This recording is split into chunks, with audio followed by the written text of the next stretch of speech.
ప్రేమని దేవుని బిడ్డలారా, ఈరోజు శనివారం ఉదయకాల సమయన దేవుడు మీకు మాట తెలియపరచాలని నా తండ్రి నాకు తెలియపరిచాడు.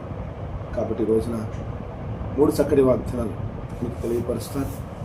ఆ వాగ్దానాలు మీరందరూ కూడా శ్రద్ధగా వినాలని మనస్ఫూర్తిగా నేను కోరుకుంటున్నాను. ఏమంటే ముందుగా అందరికీ పేరు పేరున నా వందనాలు తెలియపరుస్తున్నాను. అందరూ బాగున్నారా? గత రాత్రికాలం అంతా కూడా చక్కని నిద్రను అనుగ్రహించి మరొక రోజు మీ జీవితంలోకి అనుమతించి సజీవ లెక్కలో మిమ్మల్ని ఉంచినందుకు దేవుడికి హృదయపూర్వకంగా స్తోత్రాలు తెలియపరచమని మీ అందరికీ తెలియపరుస్తున్నాను. హల్లెలూయా. ప్రేమైన దేవుని బిడ్డలారా, ఈ రోజున మొదటి వార్త ఏమంటే దావీదు కీర్తన 23వ అధ్యాయం, దావీదు కీర్తన 23వ అధ్యాయం 6వ వచనం. నేను బ్రతుకు దినములనియు కృపాక్షములే నా వెంటవచ్చు. నేను బ్రతుకు దినములనియు కృపాక్షములే నా వెంటవచ్చు.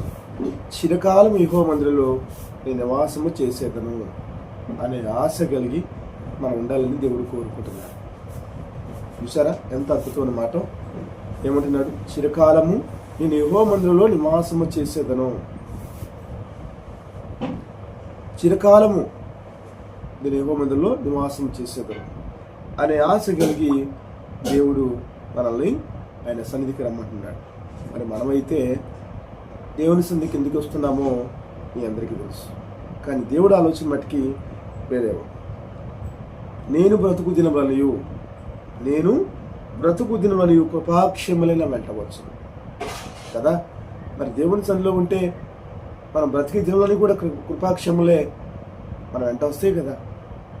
అందుకే దేవుడు చెప్తున్నాడు, నేను బ్రతుకు దినములనియు కృపాక్షములైన వెంటవచ్చును. చిరకాలం యెహోవా మందిరంలో నేను నివాసము చేసేదను అనే ఆలోచన కలిగి దేవుని సన్నిధికి రండి అని దేవుడు చెప్తున్నాడు. ప్రేమైన దేవుని బిడ్డలారా, ఓకేనా. రెండవ వాక్యం ఇర్మీయా గ్రంథము 39వ అధ్యాయము 18వ వచనం. నీవు నన్ను నమ్ముకొంటివి కనుక నిశ్చయముగా నేను తప్పించేదను. నీవు నన్ను నమ్ముకొంటివి కనుక నిశ్చయంగా నేను తప్పించేదను. నీవు ఖడ్గము చేతను పడవు, దోపుడు సొమ్ము దక్కించుకున్నట్లు నీ ప్రాణము నీవు దక్కించుకుందవు. నీ ప్రాణము దక్కించుకుంటా. ఇది యెహోవాయే, ఇది యెహోవాకు నేనే చెప్తున్నాను. ఏమంటున్నాడు? నీవు నన్ను నమ్ముకుంటివి కనుక నిశ్చయంగా నేను తప్పించేదను. ప్రతి విషయంలో నేను తప్పిస్తాను, నేను కాపాడుకుంటాను, నిన్ను రక్షించుకుంటాను అని దేవుడు ఇక్కడ సెలవిస్తున్నాడు. నీవు ఖడ్గము చేత పడినప్పుడు దోపుడు సొమ్ము దక్కించుకున్నట్లు నీ ప్రాణమును నీవు దక్కించుకుందువు. నీ ప్రాణాన్ని దక్కించుకుంటావు. ఇదే యెహోవాకు. నేనే నిన్ను కాపాడుతాను, నేనే నిన్ను రక్షిస్తాను. ఎందుకంటే నువ్వు నా సన్నిధికి వస్తున్నావు కాబట్టి, నా మందిరంలో నువ్వు కాచుకుని ఉన్నావు కాబట్టి, నా బిడ్డగా నువ్వు బ్రతుకుతున్నావు కాబట్టి అని దేవుడు రెండో మాటగా సెలవిచ్చి ఉన్నాడు. ప్రేమైన దేవుని బిడ్డలారా, మరి దేవుని యందు మనం ఆయన సన్నిధిలో అలా మనం బ్రతికగలిగితే ఇలా మనల్ని కాపాడుకుంటాను, రక్షించుకుంటానని దేవుడు తెలియపరుస్తున్నాడు. చూడండి, 3వ మాట చెప్తాం. తీతు పత్రిక 3వ అధ్యాయము 8వ వచనం. తీతు పత్రిక 3వ అధ్యాయము 8వ వచనం ఏమంటున్నాడు?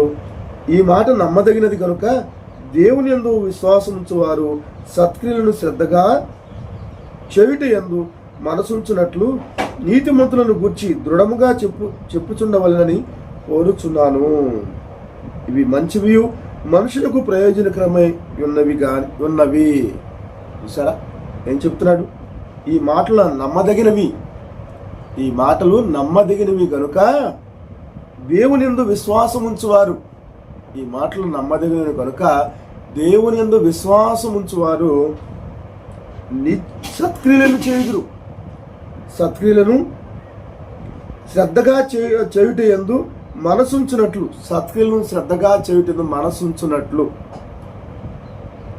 నీతిమంతులను గూర్చి దృఢముగా చెప్పుచుండవలని కోరుచున్నాను. నీతిమంతులను దృఢముగా చెప్పుచుండవలని కోరుచున్నాను.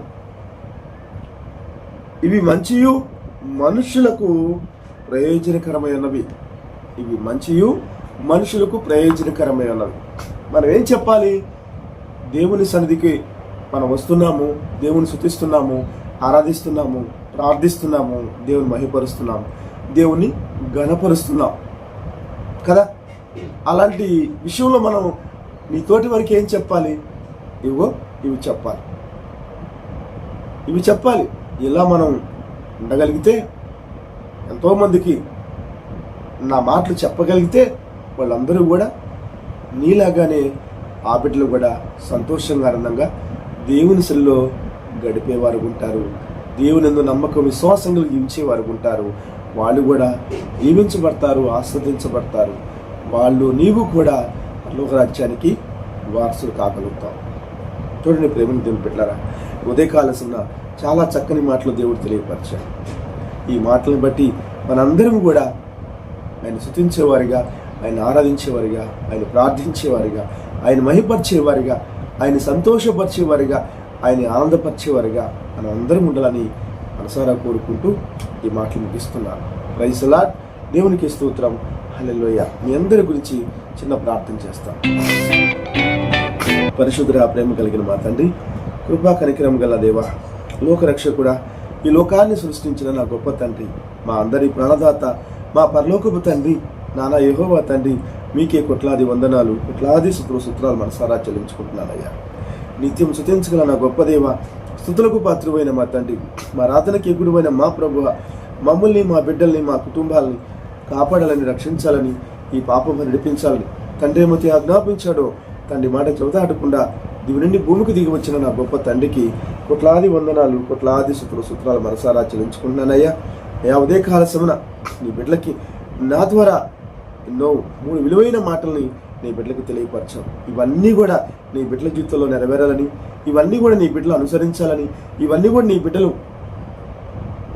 ఆ ప్రకారం నడుచుకుంటూ నీ ఆశీస్సులు, నీ ఆశీర్వాదాలను పొందుకోవాలని, ఈ బిడ్డల ద్వారా ఎన్నో కుటుంబాలు మారు మనసు పొంది రక్షణలోకి రావాలని, ఆ విధంగా నీ బిడ్డల్ని అయ్యా దీవించమని, ఆస్వాదించమని యేసుక్రీస్తు నామములో ప్రార్థించి అడిగి వేడుకుంటున్నాను పరమ తండ్రి. ఆమేన్, ఆమేన్, ఆమేన్. దేవునికి స్తోత్రం.